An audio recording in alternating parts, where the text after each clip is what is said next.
მე აფხაზეთისთვის. პროექტი, რომელიც 4 წელია ტარდება და საზოგადოებას აცნობს სხვადასხვა პროფესიის წარმატებულ ადამიანებს აფხაზეთიდან. მე ვარ აფხაზეთიდან, კიდევ სხვა შინაარსის მატარებელს ხდის აი ფრაზით. და ესე მოვიფიქრეთ, მოდი დავარქვათ მე აფხაზეთისთვის. ისტორიები ადამიანებზე, მათი გზა წარმატებისკენ, მოგონებები აფხაზეთზე და რა თქმა უნდა მანდარინები. სიმბოლო, რომელიც ნომინანტებისთვის დაფასებასა და უდიდეს პასუხისმგებლობასთან ასოცირდება. მინდა რა თქმა უნდა წარმატებული უსურვო ყველას, ვინც ჩამოვიდა სათავეში. გასული წლის მსგავსად წელსაც 10 საუკეთესო, საინტერესო ისტორიის მქონე ადამიანი შეირჩა. პირველ რიგში ეს არის ჩემთვის ძალიან დიდი სტიმული, იმიტომ რომ მართლა მიხარია ესეთი ადამიანების გვერდით რო ვარ და მათთან ერთად ავიღე ეს პრიზი. და იმედია ამ მანდარინს ჩემთან აფხაზეთის სოხუმში ჩავიტანთ მალე.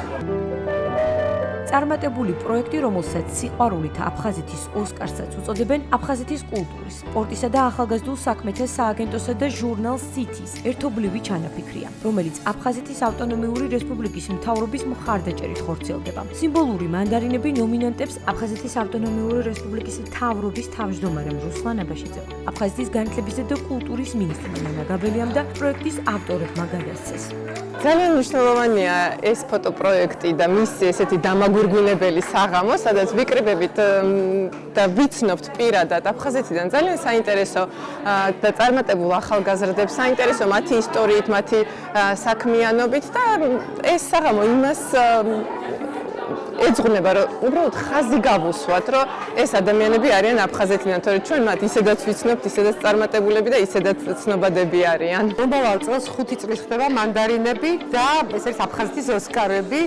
ასე დაარქვა რამდენიმე ადამიანმა ავიტაცეთ და მე სულ ვამბობდი, რომ აი რა მოხდებოდა, ოდესღაც მეც რომ მივიყავ ისე ხუმრობით, იმიტომ რომ თითქოს აი არც ფორმატში ჯდები და არც არაფერი და დღეს მივიღეს მანდარინი ლიკა კვარაცხელიამ და რუსლან აბაშიძემ ესეთი სიურპრიზი გამიკეთეს და მე შემიძლია გითხრათ, რომ ისე ცხოვრობ, რომ ის 2 წელიწად ნახევარი ჩემ ცხოვრებაში ყველაზე მნიშვნელოვანი და ყველაზე საყვარელი წლები არის, ერთ-ერთი ყველაზე საყვარელი.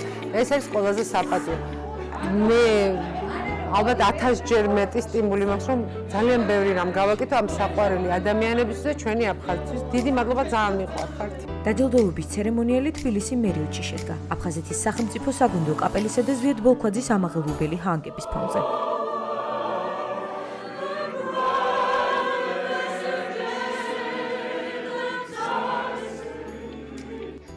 როგორც მანდარინების იდეის ავტორები ამბობენ, ეს არ არის კონკურსი, ესაა ამბავი, ფოტოპროექტი, რომელსაც ყოველ წელს ახალ-ახალი გმირები ემატება თავისი განსხვავებული ისტორიებით. ისტორიები წარმატებულ აფხაზეთელებზე ჟურნალ სითიში დაიბეჭდება და ონლაინ პლატფორმაზე განთავსდება. ლამაზი მანდარინები კი ნომინანტებთან ერთად მოთმინებით დაელოდებიან აფხაზეთში დაბრუნებას.